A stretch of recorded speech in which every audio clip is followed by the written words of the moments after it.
Hola a todos y bienvenidos a una nueva exploración a fondo. Qué emoción tener a toda la audiencia aquí otra vez. Sí, la verdad es un tema súper interesante el de hoy. Hola a todos. Y bueno, antes de arrancar de lleno, quiero hacerles una invitación rapidísima. A quienes nos escuchan, los invitamos a que se unan al canal y apoyen este proyecto. Exacto. Sí, de hecho, pueden usar la liga que dejamos fijada justo ahí en el primer comentario. Nos ayuda muchísimo a seguir haciendo estas inversiones. Totalmente. Es un gran apoyo. Bueno, pues para empezar el tema de hoy, quiero que imaginemos todos el clásico juego del teléfono descompuesto. O sea, ya saben, este juego donde empiezas con una frase súper simple. Ujú. Muy estructurada y seria al principio. Ándale, exacto. En un extremo de la fila alguien dice un mensaje. Y a medida que esa frase pasa, pues de oído en oído, de persona a persona, la información se va distorsionando por completo. Claro, se va perdiendo todo el contexto. Sí, las palabras se confunden y las intenciones originales literal se evaporan en el aire. Y la expectativa natural de cualquier persona que juega esto es que al final el mensaje sea un desastre. Un desastre incomprensible, sí. Una ruina de lo que se intentó comunicar. Y bueno, bajo cualquier estándar de comunicación tradicional, pues ese es el resultado. El ruido destruye la señal por completo. Pero, y aquí es donde la cosa se pone verdaderamente fascinante desde el análisis de medios, ¿qué pasa cuando la introducción de ese ruido genera algo superior? Uy, sí. Porque hay escenarios rarísimos, muy contados, donde el último jugador de la fila no entrega una frase sin sentido, Ajá. sino que por algún tipo de, digamos, alquimia extraña o un accidente fortuito, ese mensaje distorsionado termina siendo una obra maestra de la comedia. ¡Wow! O sea, algo que no guarda relación alguna con el susurro inicial, pero que resulta tan brillante que quienes lo escuchan lo siguen citando 30 años después. Exactamente. De eso se trata precisamente nuestra misión de hoy. Así es. Hoy vamos a explorar la anatomía de un accidente creativo exitoso. Esa es la misión. Vamos a desempacar cómo una serie de animación japonesa de 1990 sufrió tantas alteraciones y mutaciones en su traducción que terminó siendo otra cosa. Un producto cultural completamente distinto. Sí. Sí, hoy nos sumergimos en el extraño y maravilloso fenómeno de los gatos samurái, o como se le conoció en inglés, Samurai Pizza Cats. Y para entender de verdad la magnitud de esta mutación, pues tenemos que ir obligatoriamente a la fuente original. Al molde japonés, claro. Así es. El material original japonés se titula Kyato Ninden Teyande. Fue producido por el legendario estudio Tatsunoko Production. Ujú. Esto fue entre 1990 y 1991, con un total de 54 episodios. Y bueno, a simple vista el empaque parecía diseñado exclusivamente para vender figuras de acción y juguetes. Sí, a ver, vamos a desempacar ese empaque inicial un momento, porque en la superficie, o sea, suena una fórmula hipercomercial. Sí, súper de la época. Tenemos esta ciudad futurista llamada Pequeño Tokio o Edorópolis, que está poblada enteramente por animales cibernéticos. Ajá. Y los protagonistas, pues son 3 gatos ninja que trabajan en una pizzería local para ganarse la vida. Se llaman Speedy Ceviche, Poliéster y Guido Anchovy. Nombres geniales, por cierto. Sí, muy buenos. Y bueno, tienen esta doble identidad secreta para defender la ciudad. O sea, las armaduras, los robots gigantes, las transformaciones, todo grita producto estándar de los 90. Claro.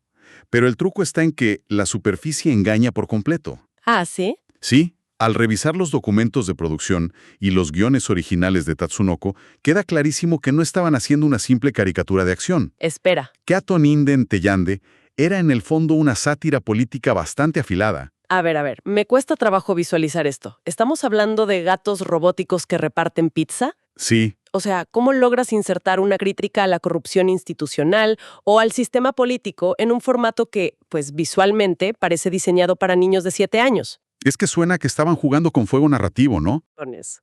Esa es la analogía perfecta. La brillantez de la versión japonesa recae en cómo utilizaron los arquetipos. Ujú. En lugar de hacer una crítica directa y aburrida, usaron la comedia del absurdo. O sea, el entorno de Edorópolis funcionaba como una parodia meticulosa del periodo Edo, en Japón, y del sistema feudal tradicional. Wow. Tomemos al villano principal, por ejemplo. En la versión occidental se le conoció como el Gran Quesote, que era un zorro robótico, ¿no? Sí, me acuerdo perfecto del Gran Quesote. Bueno, pues en el molde japonés, este personaje no era el clásico supervillano que quería conquistar el universo nada más por maldad pura. Entonces, ¿qué era? Representaba una figura histórica muy real, que es la del ministro corrupto o el poder detrás del trono. En la trama original, manipulaba constantemente al shogun, al emperador de la ciudad. O sea, ¿lo mostraba como un líder inepto? Exacto, una simple figura simbólica inútil que pasaba sus días distraído mientras el Estado se caía a pedazos por culpa de la burocracia y los intereses ocultos de sus asesores. Oye, y haciendo una pausa rápido, es importante aclarar para nuestra audiencia que al analizar esta sátira sobre la incompetencia de los líderes y el uso del caos para controlar a la población, simplemente estamos reportando los temas presentes en los documentos originales, Claro, claro. para representar a los políticos corruptos. Sí, y esa crítica estaba profundamente arraigada en referencias culturales muy locales de Japón. Tenía una narrativa bastante coherente y un humor contextual que dependía de juegos de palabras en japonés y alusiones al periodo Edo. Era muy inteligente, pero extremadamente específico de Japón. Lo cual nos lleva a la gran pregunta, o sea, al misterio de esta inmersión profunda. ¿Es común que el anime infantil de esa época ocultara críticas tan pesadas? Pues no era lo más común, pero sí pasaba. El tema aquí es cómo llegó a ser tan famosa en Occidente con un tono tan distinto. Exacto. Si dependía tanto de entender la política japonesa, ¿cómo demonios logró exportarse? Porque el producto que llegó a América no tenía rastro de esa crítica sutil. Ni un poco. Y el puente entre esa sátira inteligente y la locura que vimos acá tiene un nombre. Saban Entertainment. Ah, claro. Los reyes de la adaptación noventera. Así es. Saban se hizo famosa por adquirir series japonesas para adaptarlas al mercado occidental, como hicieron con los Power Rangers. Entonces compraron los 54 episodios de Los Gatos Samurái. Ujú. Pero aquí viene el dato crucial, el giro que cambia la historia. Los documentos revelan que al hacer la adaptación, Saban no contaba con guiones originales completos. No me digas. Sí, o bien no los pidieron o se perdieron, o las traducciones eran tan malas que no servían para nada. Espera, detengámonos en eso un segundo, porque me vuelan la cabeza. Me estás diciendo que compraron una serie entera, recibieron docenas de horas de animación y literal no tenían idea de qué decían los personajes. Imagínate la sala de escritores en ese momento. Tenían al equipo mirando cintas de video de gatos robóticos peleando contra zorros, sin un solo documento que explicara la trama política. ¡Qué locura! O sea, ¿y qué hicieron? Pues ante la falta de contexto y la urgencia de sacar el producto al aire, optaron por la improvisación total. ¿Inventaron todo? Todo. Cambiaron los diálogos, añadieron chistes nuevos y crearon un producto muchísimo más caótico. Les dijeron a los escritores que simplemente inventaran la historia mientras los labios de los dibujos encajaran un poco con el audio. ¡Wow! Pero, o sea, eso explica de dónde nace el caos y la innovación que trajo esta versión. Al no tener el soporte del drama original, se fueron por el humor metareferencial. Totalmente. Empezaron a romper la cuarta pared. Sí, hacían chistes sobre su propio guión, se quejaban de si la animación era barata, y bueno, introdujeron a este narrador irónico que a cada rato se burlaba del mismo programa. Exacto. Y desde el análisis narrativo, esto es clave. La trama, o sea, el problema, luego llegan los gatos, se transforman y lo resuelven. Dejó de importar. Pasó a segundo plano. Sí, lo que atrapaba a la audiencia era la acumulación de gags absurdos. Se volvió una narrativa mucho más cercana al estilo de los Looney Tunes que al anime tradicional japonés. Claro, porque en lo visual contrastaba durísimo con el audio. Veías animación de los 90s, este diseño super chibi, samuráis con tecnología, y de fondo escuchabas un caos auditivo y chistes gringos súper cínicos. Era un contraste rarísimo, pero funcionaba. Pero a ver, esta versión estadounidense ya era bastante rara. Sin embargo, el verdadero impacto cultural en nuestra región ocurrió cuando este molde caótico pasó por el filtro de los estudios de grabación en México. Así es. Y ese es el alma de por qué recordamos tanto esta serie. Sí, quiero poner los reflectores totalmente sobre el trabajo de doblaje en mexicano, porque aquí la palabra clave es tropicalización. Una tropicalización extrema, además. Exacto. O sea, hoy en día, si un estudio de doblaje le cambia algo a un anime, los fans exigen fidelidad absoluta, ¿no? Se indignan. Pero en los 90s, el doblaje tomó la base exagerada de Estados Unidos y la adaptó magistralmente a la cultura local. Sí, la mecánica de esta adaptación fue brillante. Los directores en México vieron que ya era una comedia absurda, así que no se molestaron en traducir literal los chistes gringos que nadie iba a entender. Ay, claro. ¿Quién iba a entender una referencia a un político estadounidense de 1990? Nadie. Entonces añadieron expresiones locales, modismos y tonos que resonaban con el público mexicano y latinoamericano. Y esto no arruinó la serie para nada. Al contrario, generó personajes muchísimo más carismáticos, frases memorables, le dio un tono de irreverencia absoluta que la hizo única. Sí, o sea, hablaban como si estuvieras en el mercado o platicando con tu vecino. Y esto me hace pensar algo.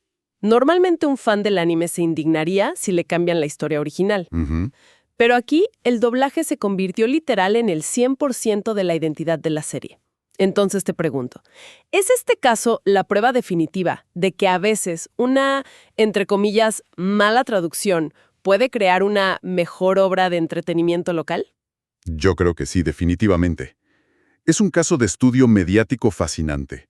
La localización extrema superó a la versión de Saban, y para entender por qué funcionó tan bien, tenemos que ver el momento exacto en que este experimento aterrizó en la televisión. Sí, situamos a la audiencia en México. Estamos hablando de 1993, 1994, más o menos. Ajá. Principalmente en las pantallas de Televisa, en la televisión abierta. Exacto. Era la primera gran ola de la globalización del entretenimiento japonés. Encendías la tele en las tardes y el panorama era brutal. Era un ecosistema súper competitivo. Los gatos samurái competía por la atención contra verdaderos titanes. Uf, sí. Teníamos historias épicas y progresivas como Dragon Ball, Caballeros del Zodiaco, Sailor Moon. Supercampeones. Exacto. Eran monstruos de la audiencia. Y es que fíjate, yo lo veo con esta analogía. Mientras que los otros animes eran como una cena de 5 tiempos, donde tenías que seguir cada detalle para no perder el hilo de la batalla épica. O sea, tenías que estar ahí todos los días. Ajá. Si te perdías un capítulo de Dragon Ball, al día siguiente ya no entendías quién había revivido.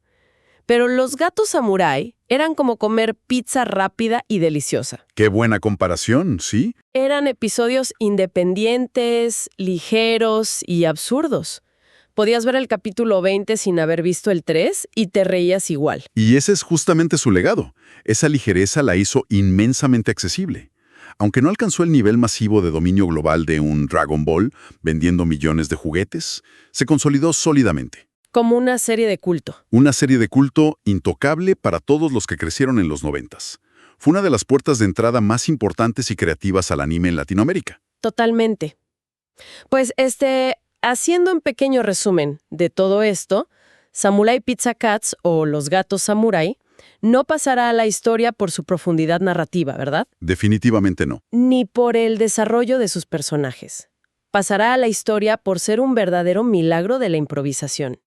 Fue una fusión cultural rarísima entre Japón, Occidente y México. Sí, donde la pérdida del mensaje original, por suerte, dio a luz a una comedia brillante. El teléfono descompuesto del que hablamos al principio funcionó a la perfección aquí. Y eso nos deja con una reflexión bastante profunda para cerrar este análisis.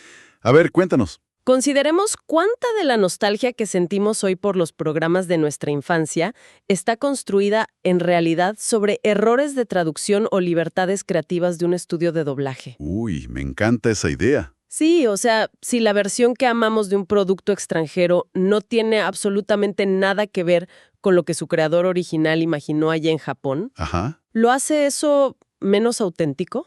¿O simplemente demuestra que el arte toma vida propia una vez que cruza fronteras? Wow. Es un pensamiento súper provocador para dejar a la audiencia dándole vueltas. El arte realmente evoluciona y muta para conectar con la gente de formas inesperadas. ¿Así es? Pues ha sido un viaje increíble desempacar este fenómeno. Agradecemos a todos por acompañarnos en esta exploración a fondo. Muchas gracias por escuchar. Nos escuchamos en la siguiente emisión. Hasta la próxima.